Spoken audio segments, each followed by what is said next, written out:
গণশক্তি সভার উদ্যোগে রাজধানীর জাতীয় প্রেস ক্লাবে অনুষ্ঠিত হল জুলাই গণ অভ্যুত্থান ও জন আকাঙ্ক্ষার শীর্ষক আলোচনা সভা। গতকাল বিকেল ৪টায় বর্ণাঢ্য আয়োজনের মধ্য দিয়ে এ সভা অনুষ্ঠিত হয়। আলোচনা সভার প্রধান অতিথি হিসাবে উপস্থিত ছিলেন নাগরিক ঐক্যের সভাপতি জনাব মাহমুদুর রহমান মান্না। বক্তব্যে তিনি বলেন, জুলাই অভ্যুত্থানে যে অর্জন এসেছে সেটি যেন ব্যর্থতায় পরিণত না হয়। আমাদের সবাইকে সেই বিষয়ে সজাগ থাকতে হবে। রাজনৈতিক দলগুলোকে আরও বেশি গঠনমূলক ভূমিকা পালন করতে হবে।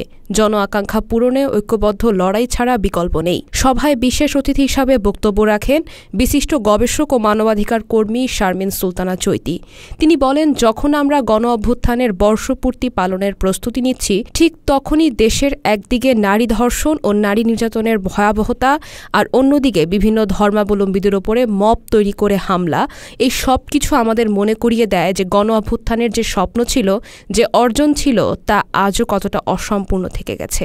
এই পরিস্থিতি আমাদের অর্জনের অপূর্ণতা ও ব্যর্থতাকেই চোখে আঙুল দিয়ে দেখিয়ে দিচ্ছে। অনুষ্ঠানে আরও বক্তব্য রাখেন বাংলাদেশ সুপ্রিম কোর্টের আপিল বিভাগের আইনজীবী অ্যাডভোকেট আকবর হোসেন, নাগরিক ঐক্যের সাংগঠনিক সম্পাদক সাকিব আনোয়ার, বাংলাদেশ জনতার পার্টির চেয়ারম্যান আব্দুল আহাদ নূর, নাগরিক নারী ঐক্যের সাধারণ সম্পাদক ফেরদৌসী আক্তার, বাংলাদেশ জনতা ফ্রন্টের চেয়ারম্যান আবু আহাদ আল মামুন, প্রাইম সিভিল সোসাইটির সাধারণ সম্পাদক মেহতাজ হোসেন, জাস্টিস পার্টির চেয়ারম্যান আবুল কাশেম মজুমদার, বিশিষ্ট গবেষক আলাউদ্দিন কামরুল, লেখক ও গবেষক ইমরান চৌধুরী, বাংলাদেশ শ্রমিক কল্যাণ ফেডারেশন ঢাকা মহানগরের নেতা ওমর ফারুক, শ্রমিক কল্যাণ ফেডারেশন ঢাকা মহানগরের আরেক নেতা জুবায়ের আল মাহমুদ, মানবাধিকার কর্মী রুহুল আমিন সহ আর অনেকে।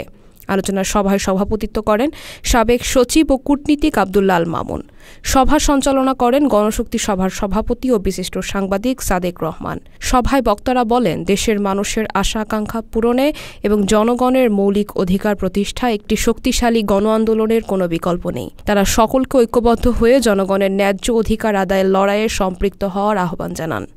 বর্তমান প্রচলিত যে সিস্টেমটা আছে, এই সিস্টেমটাকে পাল্টে দিয়ে আরেকটা সিস্টেম এখন প্রতিষ্ঠা করতে হবে। কিন্তু আজকে আমি যে প্রস্তাবনাটার কথা বলছি, এই প্রস্তাবনা এই দেশের মানুষের জন্য সংগতিশীল, এই দেশের মানুষের মননের সাথে, চিন্তার সাথে সংগতিশীল। আমি যে প্রস্তাবনার কথা বলছি সেটা হচ্ছে আল্লাহর দেওয়া সিস্টেম, আল্লাহর দেওয়া জীবন ব্যবস্থা। এই জীবন ব্যবস্থাটাকে যদি আমরা নিতে পারি, তাহলে সে আমাদের কাঙ্ক্ষিত পরিবর্তন সম্ভব হবে। নয়তো কোনো কিছু দিয়ে হবে না। আমাদের সরকার কমিশন করেছে, সংস্কার কমিশন, এই ধরনের কমিশন করে আসলে কাঙ্ক্ষিত কোনো কিছুই হবে না। আমি সোজাভাবে বলতে চাই, একমাত্র আল্লাহর দেওয়া জীবন ব্যবস্থাকে যদি আমরা গ্রহণ করতে পারি, তাহলেই আমাদের কাঙ্ক্ষিত সেই বিষয়টা আমরা পেতে পারি। এছাড়া কোনোভাবেই সম্ভব নয়। আর সেটার যে রূপরেখা, সেটা আমাদের কাছে আছে। এই সিস্টেমকে পরিবর্তন করে আল্লাহর দেওয়া জীবন ব্যবস্থাকে প্রবর্তন করা, সেটাকে মেনে নেওয়া, এই আহ্বান কিন্তু নবীদের আহ্বান। এটাই নবী রাসূলরা আল্লাহর পক্ষ থেকে যুগে যুগে করে গেছেন এবং ওনারা যুদ্ধ করে সেটা প্রতিষ্ঠাও করেছেন, লড়াই করেছেন। আমাদেরকে কিন্তু আরেকটা লড়াই করতে হবে, সেটা আপনাদেরকেই করতে হবে। মনে রাখবেন, আপনারা যদি না করেন, এই জাতির মধ্যে থেকে একটা দল কিন্তু উঠে আসবে, তারা পরিবর্তন করবে। আর সেই যুদ্ধ হবে, এবারের যুদ্ধ হবে ন্যায়ের যুদ্ধ।